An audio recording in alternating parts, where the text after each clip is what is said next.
Good morning sir. Good morning. నమస్తే. జాగ్రత్త. Good morning good morning. Good morning. కూర్చోండి కూర్చోండి. అల్లుడు గారు, ఏమాయా వాళ్ళు నిలబడ్డట్టుగా మీకెలా తెలుసు? రెస్పెక్ట్ కోసం నిలబడి ఉంటారు కదా అని ఎక్స్పెక్ట్ చేశా. ఓ చూసారా మా అల్లుడు గారిది మోస్ట్ బ్రిలియంట్ బ్రెయిన్. రండి. ఏమ్మా షీలా, బాగున్నావా? బాగున్నాను సార్. అల్లుడు గారు, షీలా అని మన కంపెనీ చీఫ్. కంపెనీలో చీపా? రేట్ ఎంత? రేట్ ఏంటి? అదే శాలరీ ఎంత అని. 10,000 రూపీస్ సార్. వాయిస్ మార్చారండి.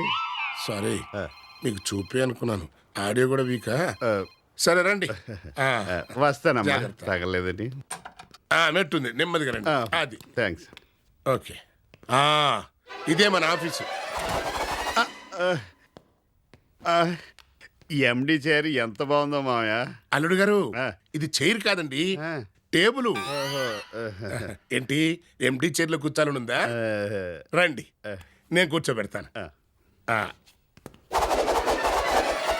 అది. అల్లుడు గారు, ఎలా ఉంది? కళ్ళు తిరుగుతున్నట్టుంది మామయ్య. తిరుగుతున్నది కళ్ళు కాదు నాన్న, కుర్చీ. అదేంటి అల్లుడు గారు ఆ కన్నీరు? గుడ్డివాడిని చూడకుండా మీ అమ్మాయికి మొగుడిని చేశారు, ఈ ఆఫీస్కి ఎండీని చేశారు.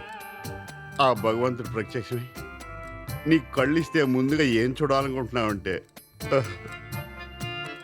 మీ పాదాలేనని చెప్తాను. ఇదేంటి ఎలా ఉన్నాయి? పట్టుకుంది చేతులు బాబు. సారీ అల్లుడు, అంధుడివైనా అమ్మాయి పక్కన కూర్చుంటే చాలు అనుకున్నాను.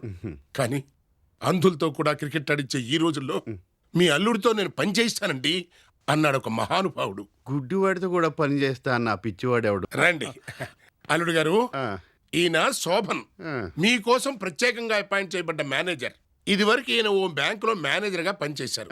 కానీ అక్కడ ఇద్దరు చీటర్స్ ఈయన్ని చీట్ చేసి పాపం ఈయన ఉద్యోగం నుంచి పీకించేసి కేసు పెట్టి మరీ పోలీసులతో కొట్టించారు. ఒక కిడ్నీ కూడా అమ్మేసినట్టున్నారు. మరే, అవును, మీకెలా తెలుసు? ఎవరో చెప్తే విన్నానండి. మీరు చెప్తే కళ్ళ కట్టినట్టు కనిపించింది. పాపం సింగిల్ ఇడ్లీలాగా సింగిల్ కిడ్నీతో ఎలా బతుకుతున్నారు? మరేం పర్లేదు మిస్టర్, వాళ్ళు దొరికారు. దొరికారా? అయితే పోలీసులకు అప్పచెప్పచ్చుగా. అంత తేలిగ్గానా? వాళ్లను నా దగ్గరే ఉంచుకుని ముప్పు తిప్పలు పెట్టి మున్సిపాలిటీ మురికి నీళ్లు తాగించి అప్పుడు అప్పచెబుతాను. కరెక్ట్ కరెక్ట్, అలాంటి వాళ్ళకి అలాగే చేయాలండి అన్నాడు మేనేజర్ గారు. అల్లుడి గారికి ఏం పని చెబుతున్నారు? ఆహా, నేనొచ్చిందే వాళ్ళ పని చెప్పడం కోసం. ఐ మీన్ వాళ్లకు పని చెప్పడం కోసం. మీరు కొంచెం ఇటు వస్తారా సార్? అలాగే. మనం వెళదామా? నేను చేయలేను, నాకు జ్వరం వచ్చింది. ఆహా, సార్ ఆ వెధవలు ఎక్కడున్నారంటే? వద్దులేండి, నాకు పని చెప్పండి, నా గురించి తర్వాత చెప్తారు. కానీ చూసారా మేనేజర్ గారు, మా అల్లుడు గారు ఎంత వర్క్ హాలికో. Work alcoholic. God bless.